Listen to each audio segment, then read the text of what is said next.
Welcome to Friday Focus for the 20th of June, 2025. I'm Rudyard Griffiths, chair of the Munk Debates. I'm joined remotely by Janice Gross-Stein, the founding director of the Munk School of Global Affairs. Janice, great to be in conversation with you. Good to see you, Rudyard. And it is summer in a day. It is summer. We missed spring. It missed us. Yeah, I think high 30s here in Toronto, where I'm recording from, starting early next week. It's going to get hot and humid, and boy, those could be words to describe what we've seen in the Middle East in the last 7 days since you and I last talked. So much to unpack for our audience. Before I do that, though, let me just acknowledge once again a whole bunch of generous donors who've come on to the Munk Debates to support our efforts to re-inject some civility and substance into the public square. So a big thank you to Mike R., who joined as a curator, and then a whole bunch of supporters this week. Gabrielle A., Farouk J., Annette K., Ian M., Diane K., Bruce M., Richard U., Sandra M., Craig M., Nimi NNS, Susan C., Jim Wilkinson, Jonathan V., Kristen K., Jack S., Vishruti G., Craig J., Patrick K., and Ken M. So thank you all so much for your generous support of the Munk Debates as supporters. I love this, Janice. It's always a great way to start Fridays with you. It really is. It really is. It is really encouraging that this level of support comes in for informed conversation. That is civil. Yeah, shameless brag this morning. If you are a big fan of Ezra Klein and you caught our most recent main stage debate on Trump's America, Ezra Klein has the Munk debate on Trump's America featured in his much acclaimed podcast feed this morning. So go over and check out Ezra's participation in the debate, his discussion of the debate. You can do that right now on the New York Times website or on Ezra Klein's podcast, wherever you get your podcasts. Well, Janice, let's do our community a favor this week because it has been such a momentous week. We're going to make this whole show available to all of our members. We will not be going behind the paywall at the midway mark. I'm just going to make that audible call just in service of our mission to educate and inform Canadians and American listeners too about global events at a time of real risk and uncertainty. So Janice, what do you take away from the last 7 days since we talked? What are the important events or moments that you've watched that maybe would give us some indication of what we might be talking about 7 days from now when we next convene? Rudyard, there were notable military successes by Israel because they were able to achieve surprise, which is astonishing in itself in the first 24 to 48 hours. The big headline, that alone is not sufficient to bring a satisfactory end from their perspective to this conflict. We are right now at an inflection point where either there is some diplomatic breakthrough here or there is escalation that neither side can actually control. Mm-hmm. So more dangerous than it was last week, and with a promise of getting even more dangerous.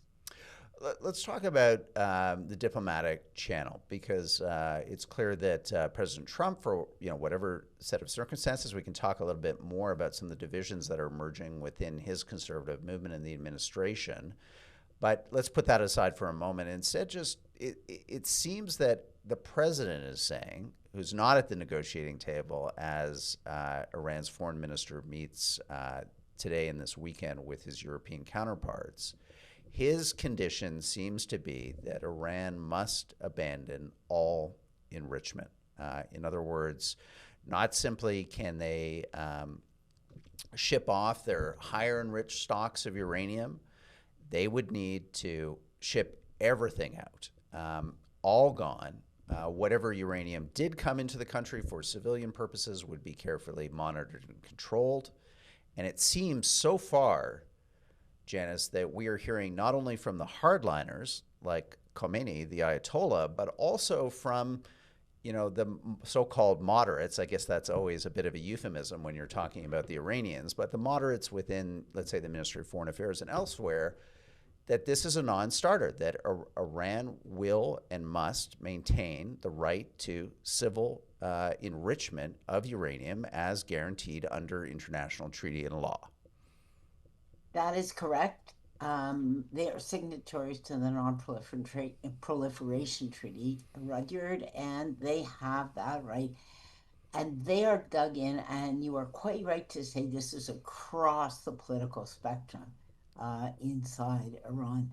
Now, Steve Witkoff, just before the Israeli attack, put a very creative proposal on the table, which was to have a regional enrichment center with the Saudis, the Americans, the Iranians all participating together. It might well have been even on Iranian soil. It could have been in Iran, elsewhere in the Gulf, but it had to be monitored by all of them. And the uranium that Iran received would have been monitored. They would not have an independent capacity to enrich. That was the deal that Iran rejected before all this started. There's no indication coming from inside the country, as you said now, that they're willing to accept that kind of condition today. And for Israel, it is a deal breaker if there is continued enrichment. Where Europe comes down, where the United States comes down in particular, is going to make or break this diplomatic opportunity. Mm-hmm. Do you think that it's possible that the Iranians finally concede on this? That in the face of having lost control of their skies to Israeli fighter jets and drones, on the basis of the IDF now reporting that it's destroyed half of all of their missile launchers, creating a real choke point in terms of the number of missiles they can fire at Israel.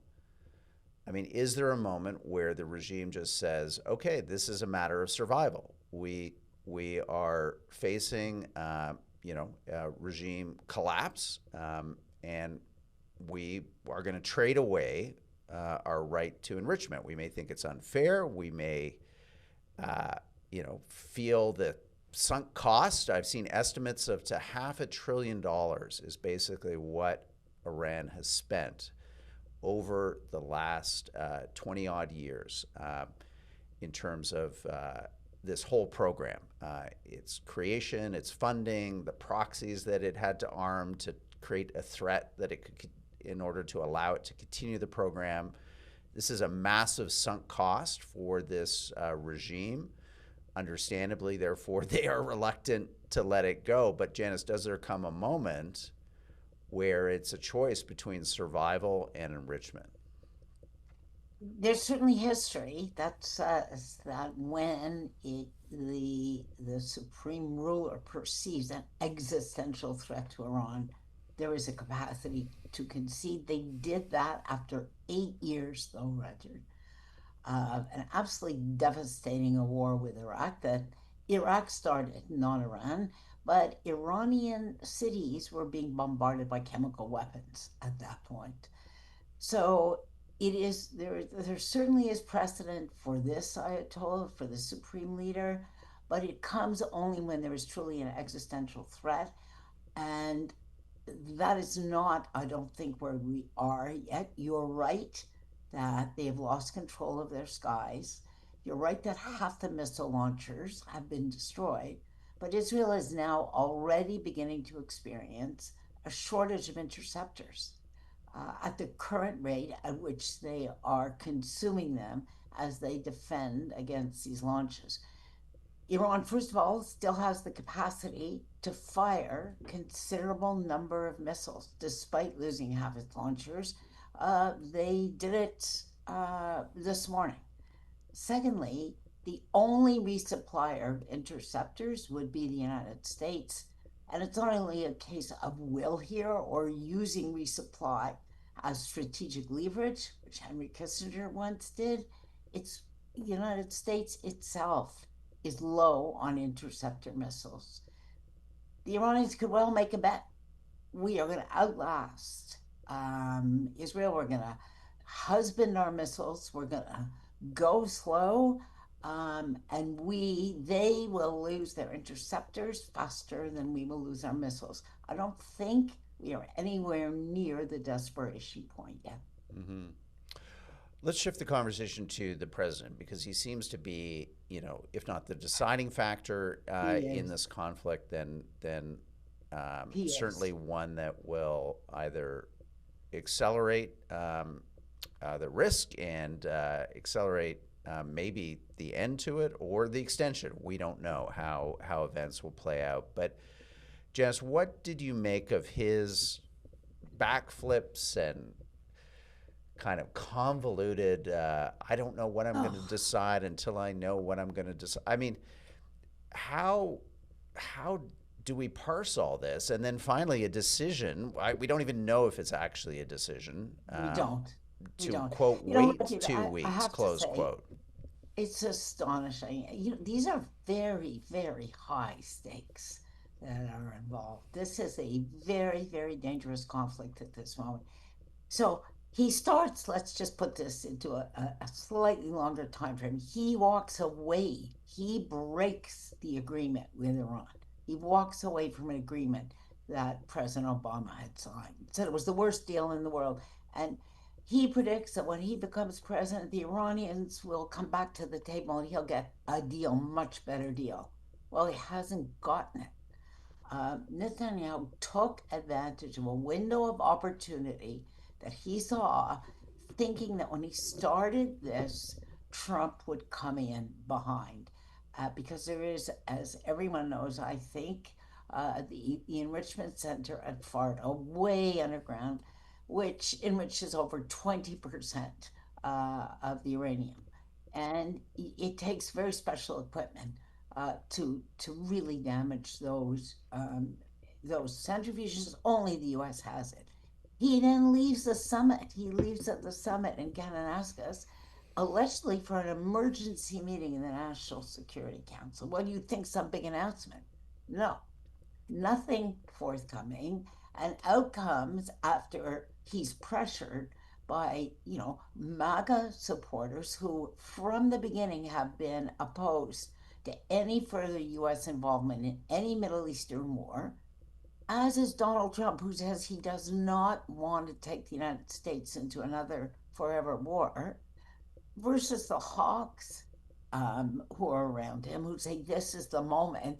If you fail to take advantage of this moment, you lose leadership. And out he comes with a kind of, as you said, frankly, almost incomprehensible statement. We'll have a decision in 2 weeks, or maybe in 2 weeks. Well, it will be within 2 weeks, creating uncertainty for both Israel and Iran, a temptation for Israel to go for it now Mm-hmm. because it is disadvantaged by a long war, and creating no incentive for Iran to come to the bargaining table, frankly, until it gets a commitment that this war is over. Couldn't Mm-hmm. be worse.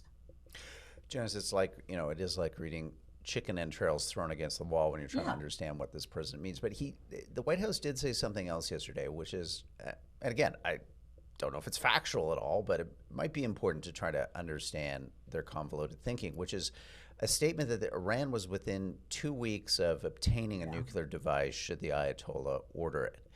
Does that, Janice, again, is that laying track politically and otherwise to set up this 2 week deadline? Because what they're going to say once the 2 weeks is over is, you know, they were sprinting towards a bomb and we had to go now because there was this 2 week clock that was ticking and we couldn't take the risk that, that order had been given and that, we were unaware of it.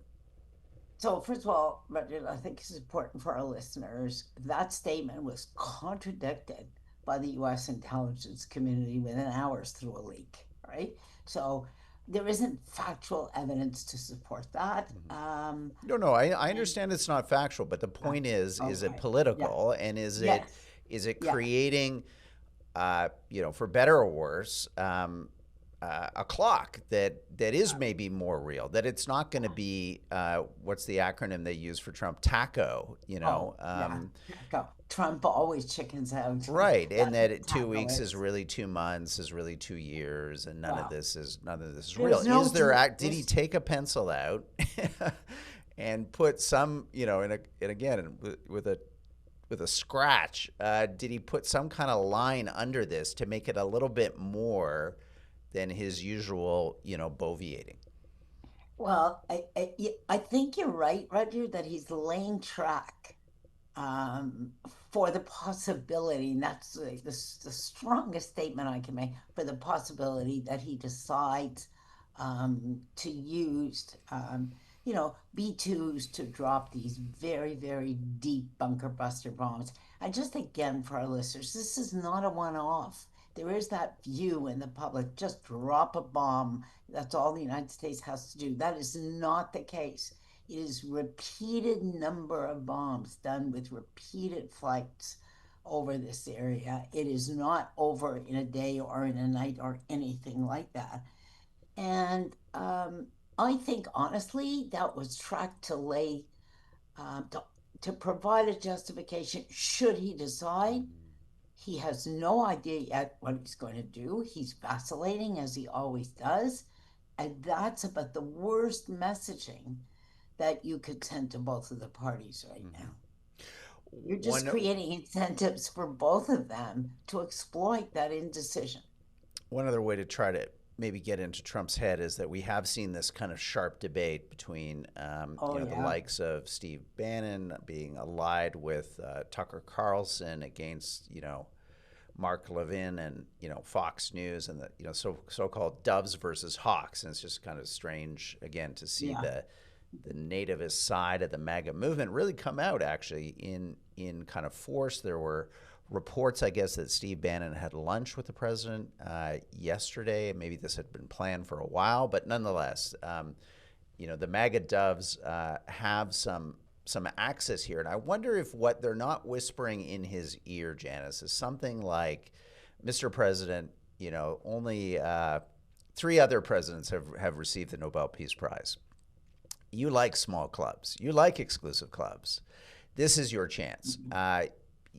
It may not happen, but if you don't give it a chance, you're not going to win the Nobel Peace Prize. Because isn't it true, Janice, that if there is an ability for the Americans to push the Iranians hard enough over this period of time, whatever it is, to capitulate on enrichment, then Trump wins on both sides. He's going to win politically at home. He's going to win politically with his base, and he's going to get this thing that he's always wanted, which is to join Woodrow Wilson, Jimmy Carter, and Barack Obama as a U.S. president awarded the Nobel Prize for Peace.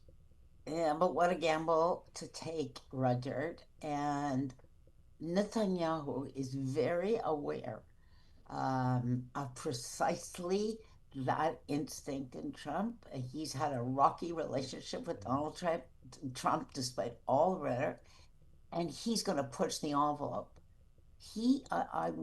I think it's reasonable to think that if this delay appears to be longer, and if the signals coming from the White House informally are the president's not going to do this, that Netanyahu gambles it all and goes for it on his own, hoping to lock the United States into a Yeah, response if things go very badly. And Donald Trump doesn't control that.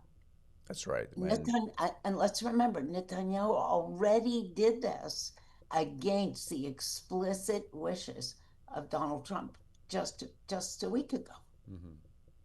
Yeah, we're not entirely sure of that, but we think so. It is interesting to see that Katz, the defense minister, and Netanyahu are now both talking about assassinating Khamenei, the Ayatollah, and more openly talking about regime change, which then could support your argument that they are going to push now Oh, because they are. they They are. feel that one, there could also, as you say, be another clock running on them, which is the withdrawal of American military support in the face of some kind of deal that Wickoff cooks up that Trump thinks can win him the Nobel Peace Prize. I think Occam's razor here, Janice, is always to think, what does Trump want? what is most in his interest. And I mean, like personally, either financially or in terms of like self-aggrandizement. And I don't think he or the administration is that much more complicated than that. He's going to try to extract whatever he can out of this, whether Yeah, it's a yeah. Nobel Peace Well, Prize, probably his preferred option, or an entry in the history books as,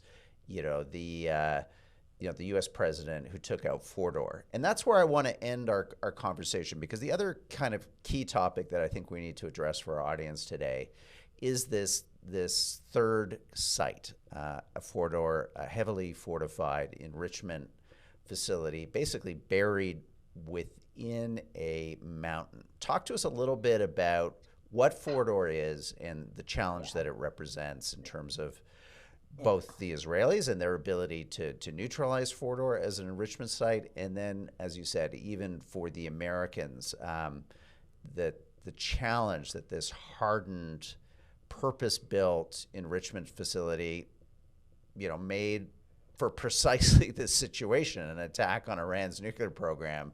This is why they built this thing. So, Yeah. what is the threat that it represents in this conflict? So let's start off, Rudyard, by saying, as you described Fordo, it is half a mile down, reinforced inside a mountain, reinforced at every level by concrete, and designed to withstand the most intensive form of bombing. Nothing like this has ever been attempted before, right? That's, I think, the key point. So anyone who says, one, it's impossible, or says only the United States can do this, which is true, and they will succeed, nobody has any grounds for claiming success here. It's never been tried. The mother of all bombs, as it's called, the deep penetrating bomb, heavy, heavy bomb, that the United States has, was designed explicitly to attack Fordow. That's how it was designed. 20 were commissioned, all right? Who Some were tested in other environments. Who knows how many are left? And it is not one bomb. Think about it this way: you drop one bomb, you create a crater. The bomb goes deep, you create, but not all the way, you create a crater. You then bomb into that crater to go deeper the next time. Nobody knows how many bombs would have to be dropped to actually totally destroy. Would the mountain collapse on itself? And to be frank here, Roger, would there be some leak? Not likely radioactive leak, but certainly other gases like fluoride, chemical gases that are part of this enrichment cycle. And how widespread would that leak be, and what would the consequences be? These are all unknowns, Rudyard. And I think that's part of what we saw, which we haven't talked about. That's part of why Donald Trump pulled back. And he did pull back, there's no question. He got briefings, General Kurilla was in the room. There were serious intelligence people in the room, not Tulsi Gabbard, by the way, who explained to him the complexity of this and the uncertainty of it. And that's when he pulled back. So the question really becomes, too, and to return to Trump for just a minute, how much FOMO is there here? How much fear of missing out?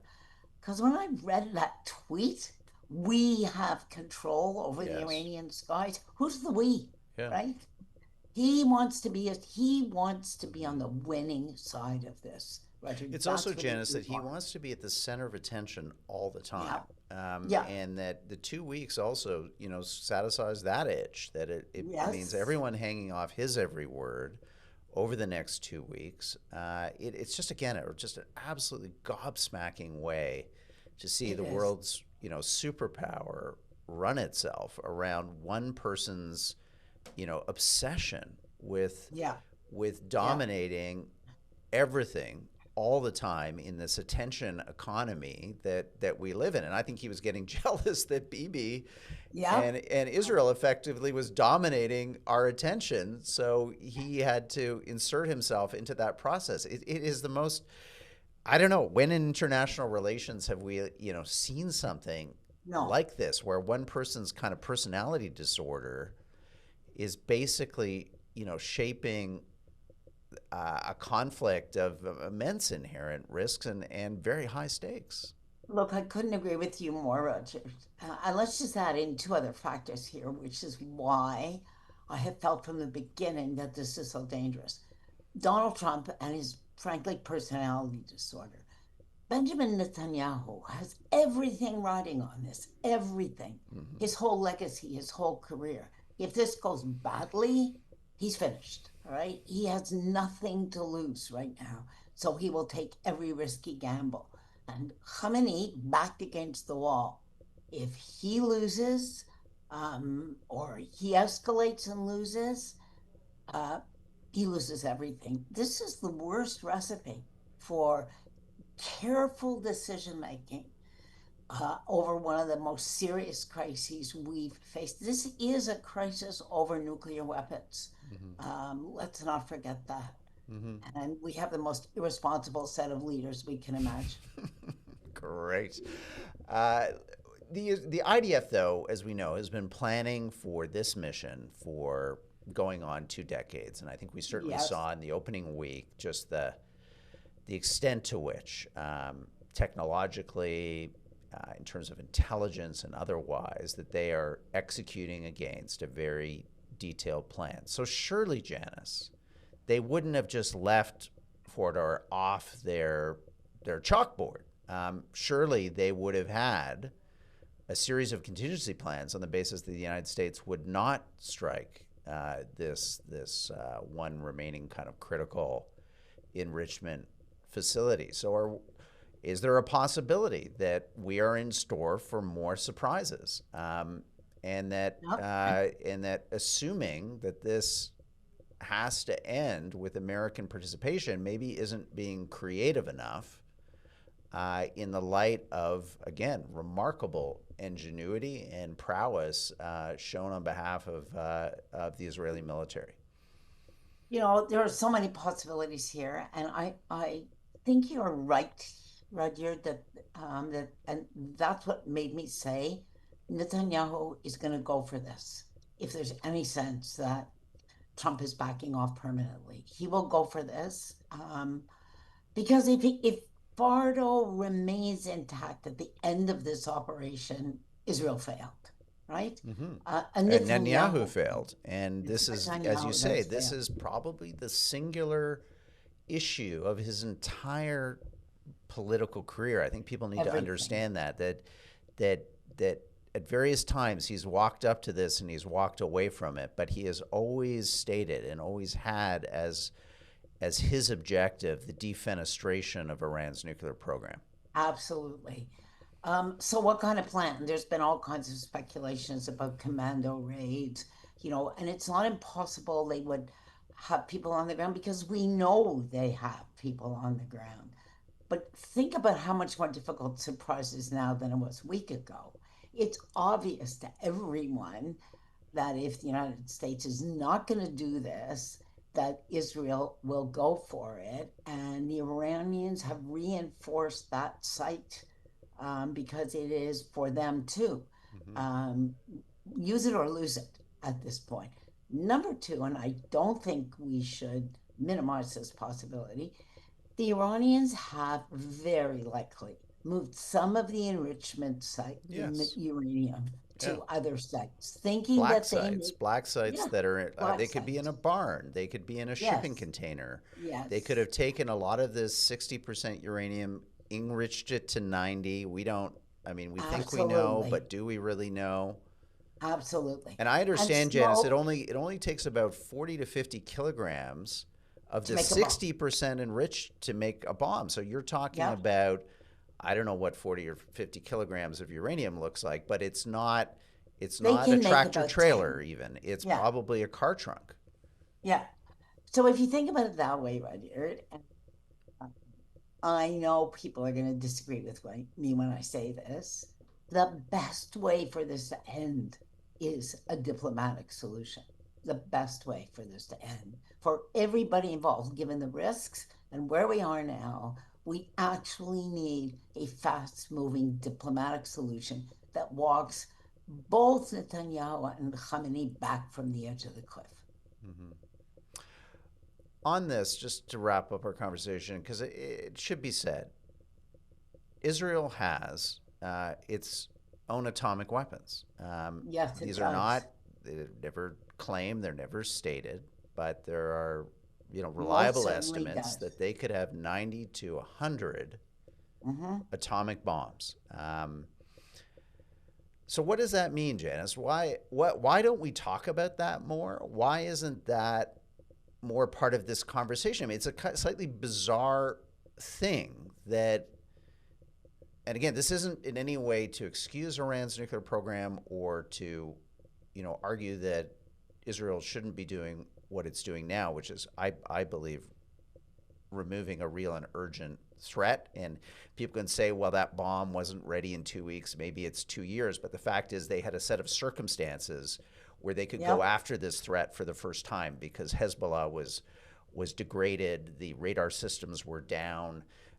They had a window of opportunity. The Chinese were resupplying Iran with missile parts to build a much larger ballistic missile arsenal. So look, I think Israel is doing what's in its national interest right now. But Janice, I go back to this point.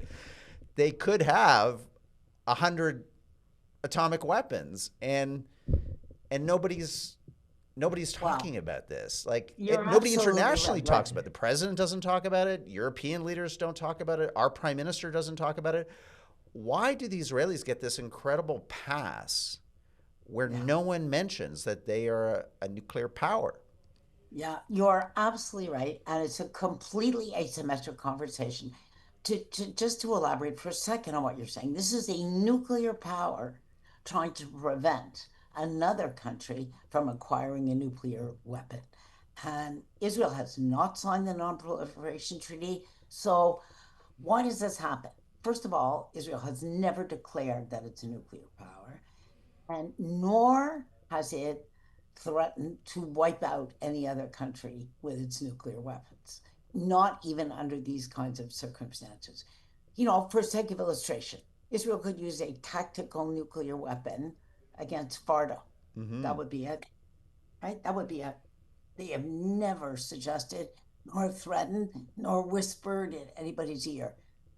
They've made clear that whatever they have, because they won't even acknowledge they have all, we all know they have, we all know a lot about what they have, that would only be used in the event that there was an attack which they felt would wipe out the state.